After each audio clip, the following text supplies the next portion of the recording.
साल 1178 की बात है। गुजरात के सोलंकी राजवंश के राजा अजयपाल का निधन हो चुका था। उनके बाद उनका बेटा, जो सिर्फ 8-10 साल का था, गद्दी पर बैठा। इस नन्हे राजा की देख रेख उनकी मां रानी नैकी देवी कर रही थी। रानी नैकी देवी कदंबा राजवंश, जो वर्तमान गोवा में था, की राजकुमारी थी। वे बहुत ही बहादुर और चतुर थी। इसी दौरान मोहम्मद गोरी नाम का शासक, जो मुल्तान और अन्य इलाकों को जीत चुका था, गुजरात पर हमला करने के इरादे से अपनी सेना लेकर बढ़ा।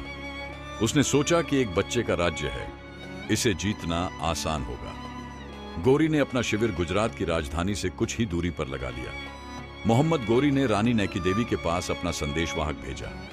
उसने कहा, अगर तुम अपने राज्य का सारा धन और खुद को मेरे हवाले कर दो तो मैं बिना खून खराबे के लौट जाऊंगा। रानी ने संदेश सुना और जवाब दिया, ठीक है, हम तुम्हारी शर्त मानते हैं। गोरी को यह सुनकर बहुत खुशी हुई। उसने सोचा कि अब गुजरात को जीतना आसान हो जाएगा। लेकिन रानी नैकी देवी की योजना कुछ और ही थी। रानी नैकी देवी ने अपनी सेना तैयार कर ली। उन्होंने घुड़सवार और हाथियों की मजबूत सेना बनाई। जब गोरी की सेना आगे बढ़ी तो रानी की सेना ने घात लगाकर हमला कर दिया। रानी खुद 2 तलवारें लेकर युद्ध में उतरी। उनकी सेना ने दुश्मनों को चारों तरफ से घेर लिया। रानी नैकी देवी की तलवार की चमक और उनकी सेना के प्रचंड हमले के सामने गौरी टिक नहीं सका। वह डर के मारे युद्ध का मैदान छोड़कर भाग गया। कहते हैं कि भागते समय उसने अपने सैनिकों को यह आदेश दिया था कि रास्ते में कहीं भी रुकना नहीं है।